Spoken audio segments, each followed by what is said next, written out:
Hai guys, kembali lagi bersama gue Wawan Jos.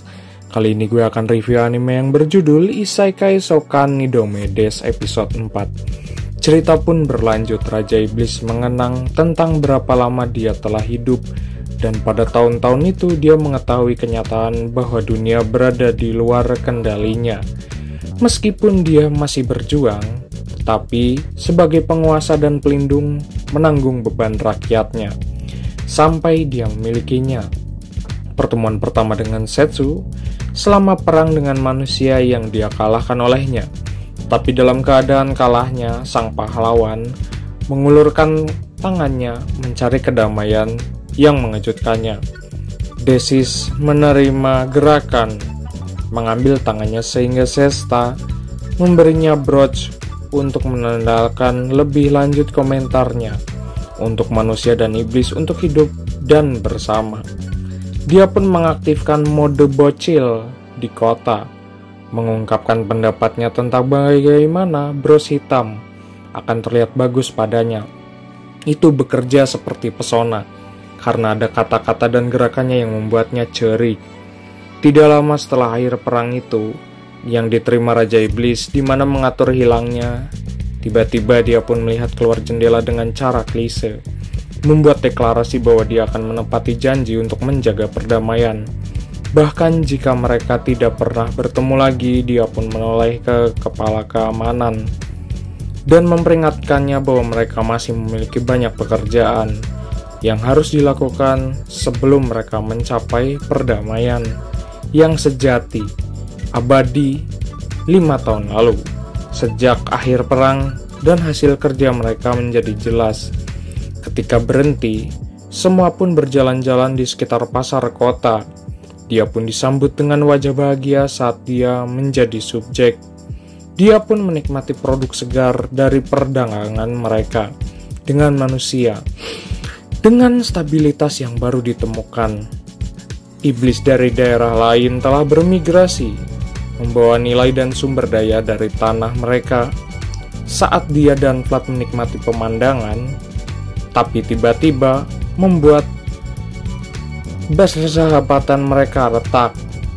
Mereka tidak berpikir apa-apa dan itu membawa ke dunia manusia untuk diperbaiki.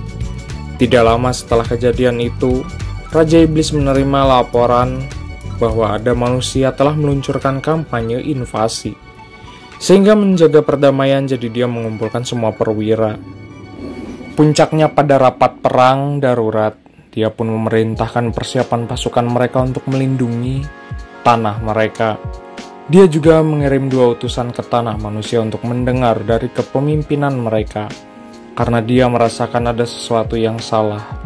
Dalam menghadapi serangan mendadak itu, dia pun tetap bertujuan untuk menepati janjinya kepada Setsu. Sementara pasar kosong karena warga ditinggal di dalam rumah. Sementara angkatan darat memindahkan perbekalan mereka untuk pertahanan. Namun para prajurit sedikit bingung karena mereka tidak ingat menghadapi serangan sebesar itu. Musuh lapis baja ketika dalam perang terakhir mereka merasa seharusnya tidak mempercayai manusia. Akan tetapi mereka yakin bahwa Desis Troll akan membawa mereka ke kemenangan. Sebulan berlalu. Setelah mengirimkan utusannya, dia masih menerima tantangan dari manusia. Meskipun mereka mempertahankan bangsa mereka, tidak akan bertahan lama pada tingkat itu. Dia pun mulai mempertanyakan apakah dia bahkan mampu menepati janjinya untuk menetapkan pikirannya yang terganggu oleh Vlad, yang memberitahunya bahwa Tarin dari perusahaan perdagangan terbesar di dunia menginginkan audiensi bersamanya. Dia pun sedikit terkejut dengan kunjungannya. Akan tetapi Desistral tidak dapat menolak individu yang begitu terkenal, sehingga dia memerintahkannya untuk membiarkannya dia di Tarin, mengganggu iblis Kopet ketika dia membuat proposisi menikahi Deza. Dia pun berjalan-jalan dan membujuknya dan mengungkapkan kalau dia menggunakan kekuatannya untuk membantu mengakhiri perang. Pembuatan bir dengan manusia berhenti setelah melihat persyaratan pernikahan Dia dapat melihat bahwa dia menjadi budak lebih dari apapun. Dia pun bersedia melakukan apa saja untuk memilikinya sebagai istri. Ketika dia berbicara, pelayannya memberikan sebuah kotak yang dia buka untuk mengungkapkan kalung perbudakan yang sangat terkutuk yang mengejutkan semua orang. Bahkan Desistral terkesan dengan kekuatan kutukan yang dia maksudkan. Secara terang-terangan, dia pun menjebaknya dengan Vlad.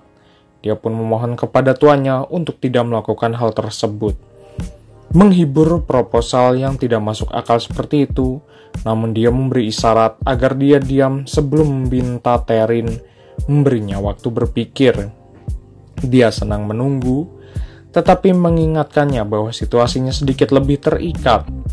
Waktu dia dengan sombong minta diri karena mengetahui sepenuhnya Raja Iblis tidak punya pilihan lain.